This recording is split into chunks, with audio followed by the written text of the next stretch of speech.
Yo, what is going on, all you beautiful bastards out there? Welcome back to the Seat Up Geeks. And don't worry, Lo, I'm going to rub it in a little bit more. God Guys, damn we're it. here Killing talking me. about what if on the day of the masterfully crafted Shang-Chi and the Legend of the Ten Rings that me and Loretto ourselves are seeing right after this show today. No, it's And not. not Deeves, and we're just doing this to rub it in. But you know what? We do got some good Marvel content to talk about all together. And that's Marvel's What If episode 4, guys. Let's And go. man, this was a batshit crazy episode. I'm just gonna get into some few little things, dude. I really love the way that they structured this episode. So we always get like the same plot line relative to the movie that they're basing it on. And then they add that what if factor, like what if all the Avengers died? What if it was Peggy who became Captain? Stuff like that. And I was kind of shocked to see that this would take place after the events of the Doctor Strange movie. So this is a kind of what if epilogue at the end of the day. What if he lost his heart, but he still went through the entire Doctor Strange first movie arc and then proceeded to go down this what if arc at the end after that film, and he didn't go fight an Infinity War a few years later and help Thor in Ragnarok, which I thought was a really cool idea. I wasn't sure if they were going to do that type of stuff, but I want to get some of your general thoughts and opinions on this episode. Oh my god, dude, I can't talk because I'm thinking about Shang-Chi. Had to rub it in one more time, but you know what? Let's go straight to you, Deeves, because I know you got a lot on your mind, my man. It's not Shang-Chi. I'm lying. Yeah. Anyway, I remember sitting here last week thinking last week's episode had to be the darkest MCU story yet. But my God, the darkness got dialed up to 11 this week. If next March is going to give us the Doctor Strange multiverse of madness, this was the multiverse of sadness. What a tragic, depressive story. But for real, like seeing that like cosmic horror influences in this episode made me even more hyped for multiverse of madness. I think you look at how this episode is going to lead up to Marvel, the zombie episode, right? That's coming at some point, I think. So like episode 8 or 7. Is it? All right. So like just that, how dark these last two episodes got me even more hype for what's coming. I think the animation and the story was the best of the season so far. I like to see kind of Marvel give us more of these ballsy stories, man.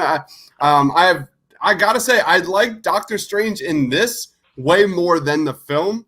And I like how shit got so fucked up in this episode. Even the Watcher had to pop in and be like, "Whoa, guys." Whoa. And just probably the darkest ending I've seen in any MCU project. The ending of Avengers Infinity War was great. Then this episode said, hold my beer. We got you, baby. So top to bottom, amazing, best yet of the season. What about you, Loretto? What are your general thoughts on this episode? Excuse me.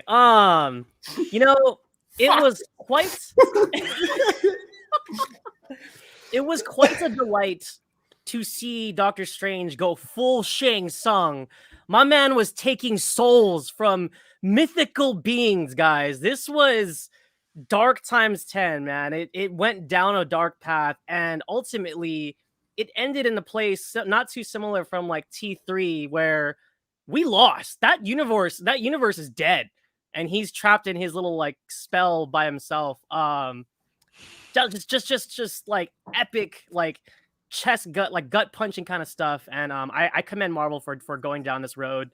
You nailed it, Dives. I mean, it's a road that I would like them to explore more. I think obviously the films will cater more to casual audiences and will have more or less a happy ending. But I think it'd be interesting to see this approach taken to the live screen. Like, sure, Infinity War kicked us in the balls, but we knew they were coming back. Like, you knew they were going to bring them back. But I think I would like to see them take a little bit more chances with these characters. And I think this is kind of like a precursor to what we could see in the future once we get through this next phase. I think there's, the doors are wide open for Marvel to do something different. as soon as I saw Doctor Strange transforming that like demon with the wings, like I was just like, oh my god, Sam Raimi, if you're watching this, and that's like if that's like an ounce of what we're getting into Multiverse of Madness, I'm just gonna just completely geek out. I gotta ask you guys something. I'm gonna laugh for bringing this back up because I feel like this is just a joke at this point. But did anyone think he was turning into Mephisto for a second? Bro, I swear to God, he looked like he was turning into Mephisto, and I think it was Leo said the exact same thing. Someone did on Twitter, and I'm like, bro, he looked exactly like he was turning into Mephisto. I was literally sitting on my bed watching this on TV yesterday morning. I'm like, oh my God, are they actually trying to give into fucking Mephisto? Dude, I was so thrown off. Luckily, that didn't happen because I still want the Mephisto joke to keep rolling, obviously. That's just got to be a continuation until 3 years down the line when they actually do reveal it was Mephisto all along and not Agatha to do douche. But you know what I got to say to that? There's something in this episode that I touched on last week. I was hoping that they would do, and that was getting the watcher to interact more within the show. I actually was really surprised when that happened, and I'm like, yes, this is exactly what I asked for last week. And it was really interesting to see the philosophy of him and Doctor Strange, the watcher and Doctor Strange going back and forth on the watcher really just has to sit on the sideline to a point where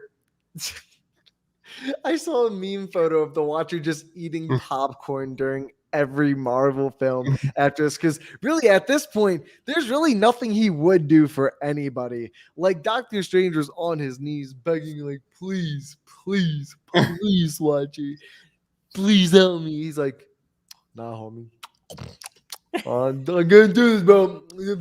Look what's in the fucking name. It's the watcher. Yeah, can I touch on that? I think what's fascinating with that was like the watcher actually showed like some emotion. Like he actually was like, it made you feel like, damn, you know, he kind of does want to help him, but you know, ultimately he probably shouldn't, right? But I thought that was interesting to give him that emotion. Like it showed like he did care a little. So you can tell like the stakes are getting higher. And Matt says what I loved about this episode, it has consequences, and he hopes that Marvel takes more chances with the watcher. Like that absolutely gives me the vibe that we're going to see the watcher intervene more and more as the season progresses. You look at the stakes, they're going up and up and up and up. And he sees like, I got to do something about this. So if I had to make a guess, like I'm kind of jumping ship here. This is kind of what we talk about at the end of the episode. But I do get the vibe that the watcher is definitely not just going to be a watcher. He's actually going to be a doer. No, honestly, I hope he makes his way into live action. I saw a tweet earlier that I absolutely agree with, that the watcher, like the cameos in the episodes where you kind of see him off in the background every here and there, they should do those in the movies as like the cameos, like Stan Lee. And I'm like, yeah, dude, imagine having Jeffrey Wright like look like the watcher and physically be there. I think that'd be pretty fucking cool, honestly. And this show kind of proves that this show really wants me, or makes me want Marvel to take much bigger risks that they're already taking in their live action films. And I think the responses to these episodes is really going to help them dictate what they really do put out in the future, whether we want to see more Captain Carter in physical presence, because I know that's a big thing right now.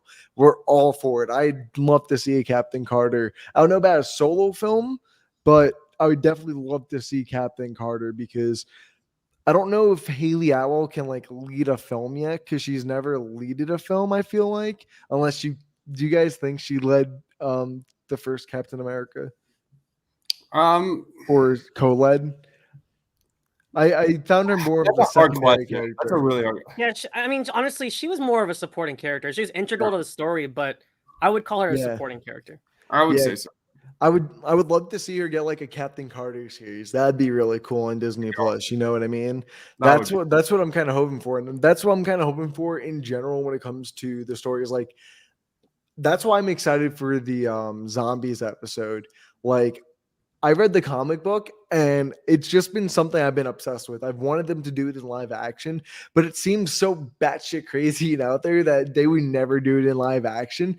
So I was really excited to see that that was one of their main like project ideas to do for season 1 of What If. But yeah, do you guys have like anything else to say about the episode, or more specifically go back a little bit about the Watcher and what you can hope to see with the character, not only the What If future, but in the MCU future as a whole? Like, speaking to what Matt and you are saying too, Dibes, like, I think, like, I don't necessarily want to see him intervene. I think it'd be really interesting just to see him have an episode, like maybe like talk about like over the years, and then like kind of do some flashbacks of what he has witnessed himself, and like kind of hear his commentary on like, well, you know, this happened this way, and I think this it could have been done differently. Like, I think that would be interesting to me. Maybe not the whole episode, but I would like some focus on him, like maybe some backstory on what, you know, who he is, like why he is who he is. I think that'd be kind of cool. And like, does he report to anybody? Is he just all powerful and just all knowing? Like, you know, I think it'd be kind of cool. Matt says if they were to do a live action of Captain Carter, it would most likely be a Disney Plus. I think that probably ultimately is the Especially with the new Captain America coming out now that it's confirmed though, right? That movie. I would watch this. Yeah, I would yeah, do 100%. I'd watch the hell Honestly, out of that. I'd watch any show that Marvel produces, any movie Marvel produces. I mean, even like they're not bangers, are still bangers to a certain extent. You know what I mean? Like Thor Ragnarok is not the best Marvel film, but it's not a terrible film as a whole, I feel like. And I think that goes for like some of the latter half. Captain Marvel, maybe I'd fight, but that's just that's besides the point. I would like Yeah, to see. I'd throw Falcon and the Winter Soldier in that basket. Yeah. Oh, man. It was entertaining, but like it wasn't my favorite this year. You're right. No, yeah, I definitely agree, especially with what we've seen with Marvel. Man, do you want to see a what if episode? What if it was Hawkeye that fell instead of Natasha? Ooh, I like that. That'd be an interesting idea, because we wouldn't be getting whatever's going to happen in the Hawkeye series. Yeah, that would be obviously. Maybe we'd get more Yelena. Maybe we can get Nat and Bruce. Yeah, maybe we get yeah. Florence Pugh to come back as like a voice casting for the show. My honey, Florence Pugh. But that's just an idea. But I really like this episode. I think Benedict Cumberbatch did a really good job at the voice acting in this episode. I don't know how you guys feel about that. My favorite moment of this episode was the beginning segment where you see like Strange, you know, realizing that he can't cheat Christine's death, and that score, that amazing score weaving of Doctor Strange's theme, like weaving in and out of that. I just loved it to death, and that was like my favorite moment, because Cumberbatch just nailed that. Like, you could really feel for him when he falls down to the ground and he's screaming. Like, truly, like, that was up there as some of the best MCU content I probably have ever seen. You just see him like going through all these different scenarios, and he's trying to just struggle and cope. He's trying to cope with all of this stuff. So for me, that was the standout moment of this episode. It was all great, but Cumberbatch, like, and seeing him just completely destroyed by Christine's death, awesome. You know, this might be a hot take, but I think this was the best voice acting in the series. I did too. I really like, because I also like Tilda Swinton as the Ancient One playing off of Benedict Cumberbatch. I thought that was their go back and forth, especially when she was like, you know, you cannot reverse an absolute point in time. And he's like, who says I can't? That's not impossible. I can do it. And like the tension, the suspense there was really great. Yeah. Yeah, I think my favorite scene was when he's holding Kristen Palmer and everything just kind of comes in, closes in as Doctor Strange is just like holding her on the ground, just weeping. And I'm just like, man, dude, this is sad as shit. like you guys said before, we saw last week was like dark with all the Avengers dying. But dude, this is like touching on depression, depending on how other people see it. And you know what I mean? Like, there's a whole scope of the way people can see that: depression, having a hard relationship, being in a bad relationship, or a relationship that's never been good but always tried to be fixed. Like, there's so many messages within that alone that I'm just like, wow, dude, that fucking hit me. Like I wasn't expecting that from, I don't want to say from Marvel, but from at least the What If series. I didn't think that it'd go into these certain areas. I didn't think that they thought the audience was like mature enough, I guess you can say, for this because it was animation. I was afraid that with animation, they were just going to keep it safe. And luckily, they're keeping it safe, but going down a good path when it comes to drama, tension, and touching on social commentary a little bit. Yeah, it's a classic trope that like people will do crazy things for love, going back to like Romeo and Juliet or like Thanos wiping out half the universe to court death in the comics. Also, I don't know if you guys saw this one, but there was a 2002 film starring Guy Pearce, and it was the H.G. Wells novel The Time Machine. It actually had a very similar premise where he built the time machine to save his fiance, but he couldn't save her, and he kept trying and he kept trying. I thought that was kind of an interesting parallel for me. I'm not sure if the writers of this show did that on purpose, but it just kind of reminded me of it a little bit. I would definitely assume they did. What's it called? There's one thing about the beginning about him losing her instead of his hands that I feel like I'm just like nitpicking, going a little bit too into, but you're telling me if he got into the same exact accident, only with Christine Palmer there, that he still wouldn't break his hands and that she would die? I would assume that he'd break his hands and she would die if it was just the same accident. I wish that they did a little something different to make it show that, oh yeah, her being there made him do something else instead of look at his car phone, the phone in his car, and made him drift and swerve.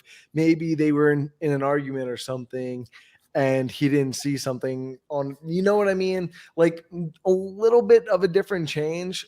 Like I said, I feel like it might be a little bit of a nitpick problem, but I don't know if you guys thought about that. I highly doubt you guys did. But, in the original Crash, because I remember this really well, his hands are on the wheel.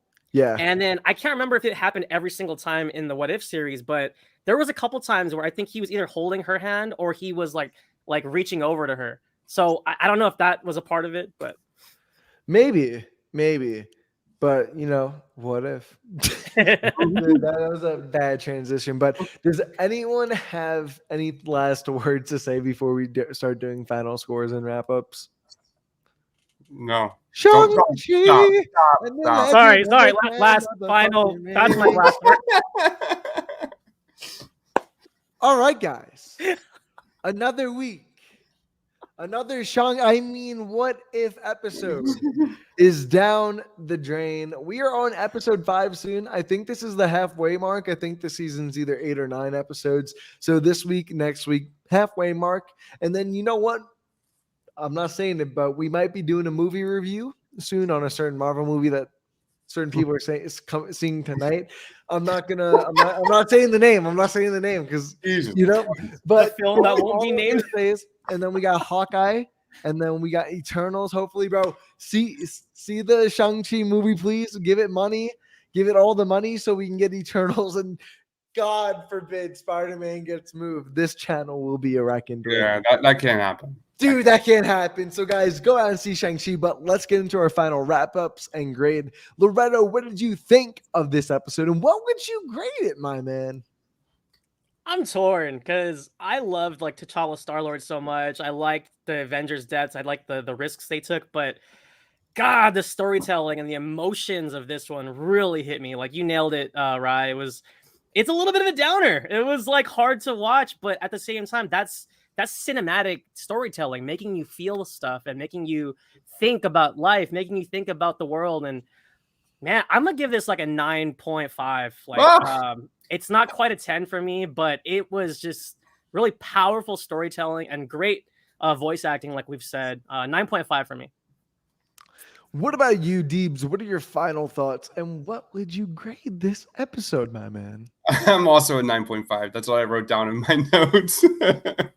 I thought it did such a good job of like deep diving into this like super love, tragic story, tragic love story, while also giving us amazing horror and fantasy elements, which I absolutely adored.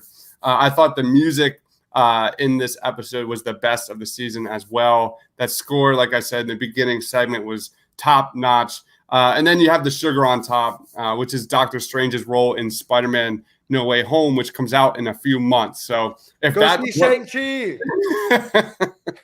We can see Spider-Man, please. So like that just gets me thinking, like, could we see any element of that in No Way Home or Multiverse of Madness and all that kind of stuff? So what Kevin Feige has done and absolutely crushed was give us these, the appetizers of, the live action big screen films like WandaVision made me more excited for the Marvels and so forth. So they did that here this episode with the Multiverse of Madness and No Way Home. I mean, those were already like 11 out of 10 hype movies for me, but they continue to crush it. So 9.5 out of 10 for me, best of the season so far. And by the way, I've given every episode of the season over a 9. This is like shaping up to be just an unbelievable series. Honestly, the whole concept alone really just told you guys are in for batshit crazy show. I'm dying. Nope, I'm not. Sorry, I choked on my. Happening? That's what happens when you see Shang-Chi on opening night. Dude, bro, I'm gonna see Shang-Chi. Karma. Twice. Karma's a bitch, Ryan. Bro, I'm choking on oxygen now. What is this shit? But you know what I gotta say to that, boys? I love this episode. I love this series. I'm not the biggest animation, but Marvel has been doing good with this. I really do love it. I think Marvel has been just even before like the two TV side and the movie side combined. I thought the animation, like the kids shows, were actually pretty good back in like 2013, 2015 and shit like that. But now I think they've really excelled now that they're all under one branch, all under one head. I think it really shows. And I think Scarlet Witch and Doctor Strange are the key for us seeing whatever we see in What If in live action in the future. I truly believe it. I loved everything that this episode touched. I loved the just look of this show, not show, but this episode. Like I said, my favorite scene was such a beautiful scene of everything coming in slowly as Doctor Strange held the love of his life that he's tried over and over again to try and save. But time does not work in anyone's favor. It seems. I mean, that's how I think we all feel in life. So it's very emotionally resonant in our current day lives. And just to be an asshole, I was going to say 9.75. Nice. I love also, this episode. really quick, because we kept talking about how dark this is, but can we shout out Ube, the other sorcerer that was protecting Calistro? Damn it, how do you say his name? Caligostro's library, whatever. Yeah, I don't know. anyways, I love that he called Strange Sorcerer Armani. That was awesome. Hey, Armani. Anyway, guys, any final thoughts before I just close this out? Any last thing that came to your head? No? Cool. All right, guys. That was it. Are you guys seeing Shang-Chi tonight? I'm just curious. You know what? I was thinking about it, bro. I was thinking about it. I'm not like AJ. I'm not going to go see it back to back in one night, though. I'm just going to go see it again tomorrow and be like, yo, Dad, can you take the dog, bro? I'm going to go watch Shang-Chi again, bro. And I'm going to sit through the credits and watch whatever that beautiful. Yeah, you give me those eyes. But those motherfuckers told me at the end of Black Widow that was the most jaw-dropping end credit scene. But it wasn't. They fucking lied to me. But you know what I got to say to that? Thank you guys so much for checking us out. And make sure to come back for episode 5 of What If next week with your main crew. What is up? And we might be doing a little something for Shang-Chi. Who knows? But all I'm going to say is thank you guys so much for tuning in, watching us. Don't forget to leave a like, comment, and subscribe. Oh, and one last thing. September 18th, put it on your calendars, boy. We are doing the best comic book movie draft at 8 p.m. Eastern Standard Time. More info to come on who will be joining us, but stay tuned for that by following our Twitter, and we'll see you guys on the next one. Peace.